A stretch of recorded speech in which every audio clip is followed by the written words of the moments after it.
Il s'agit essentiellement de chanvre indien et de médicaments qui ont été importés en contrebande et qui ont été appréhendés par nos différentes unités qui jalonnent le territoire de la région de Fatick. Il s'agit essentiellement de chanvre indien, une quantité de 3 tonnes de son et des médicaments également importés en contrebande sans autorisation et qui sont estimés à une valeur de 76 millions. Donc ça prouve encore une fois que le trafic, c'est un fléau qui est là. On se tue à la tâche, on est tout le temps sur le terrain pour le juguler, mais les gens recommencent encore. Donc c'est le moment de sensibiliser encore une fois toutes les populations sur les dangers de ces produits-là.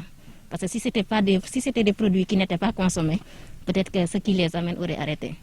Mais quand quelqu'un prend des risques, amène quelque chose qui est interdit, au risque de se faire attraper et de faire la prison, ça veut dire qu'il y trouve son compte. Et les consommateurs, c'est nous, c'est nos enfants, c'est nos cousins.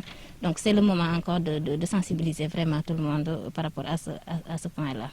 Voilà, c'est des saisies qui se font un peu partout dans la région, hein, mais spécifiquement, il y a des zones quand même qui se sont beaucoup illustrées. Les zones qui sont à la frontière, notamment Karang, mais aussi les îles. Si vous voyez, même si je vous montrais le tableau des saisies, vous verrez que la brigade commerciale de Karang s'est beaucoup illustrée par rapport à ces saisies-là, mais essentiellement aussi la brigade maritime de Toubacouta et la brigade maritime de Foundiougne.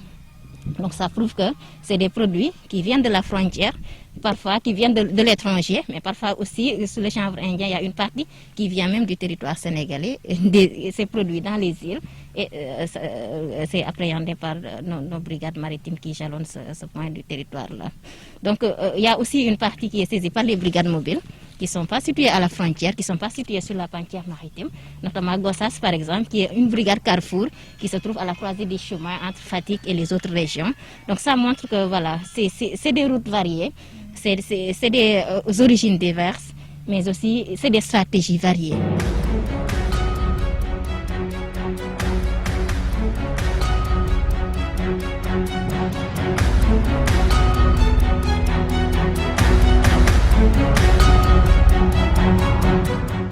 Il y a une volonté qui est là de combattre ce phénomène. Parce que si aujourd'hui, en si peu de temps, on est pu, surtout du fait que j'ai été même là pour la première fois, mais aussi pour cette deuxième fois, ça prouve qu'il y a des efforts constants de la douane dans ce sens-là pour combattre ce trafic.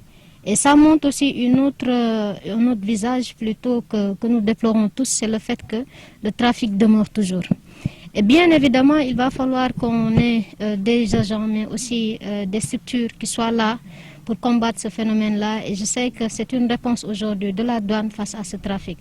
Nous le déplorons et nous savons aujourd'hui, vous et moi, les répercussions sur la santé mentale de certains usagers, mais aussi d'autres répercussions, parce que sur le plan économique aussi, ça développe parfois souterrainement une autre forme d'activité économique.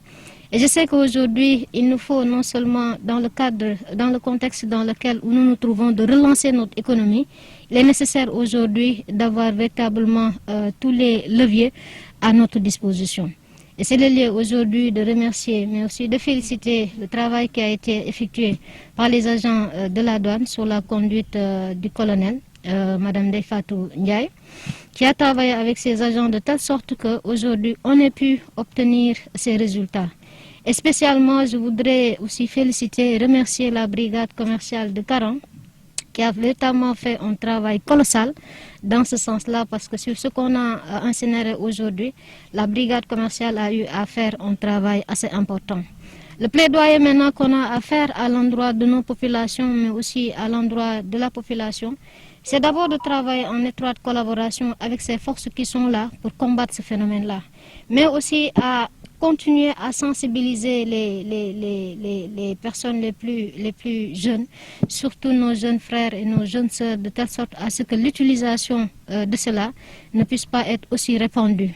Parce que c'est vrai qu'aujourd'hui, s'il y a un marché, ça veut dire qu'à côté, il y a une demande qui est là. Et je crois qu'aujourd'hui, il nous faut non seulement insister sur le combat que nous menons au quotidien avec les services de l'État qui sont impliqués dans ce combat-là, mais aussi continuer cela de telle sorte à ce qu'il y ait moins d'utilisation au sein de nos populations. Et là, je lance un appel à tout le monde parce que tout le monde est concerné, qu'il s'agisse aujourd'hui des parents, qu'il s'agisse aujourd'hui du système scolaire, qu'il s'agisse aujourd'hui de tous les secteurs d'activité. Nous avons véritablement des usagers qui sont éparpillés. Et c'est le lieu aujourd'hui de sensibiliser de telle sorte à ce qu'on ait moins d'utilisation de ces drogues-là dans nos pays.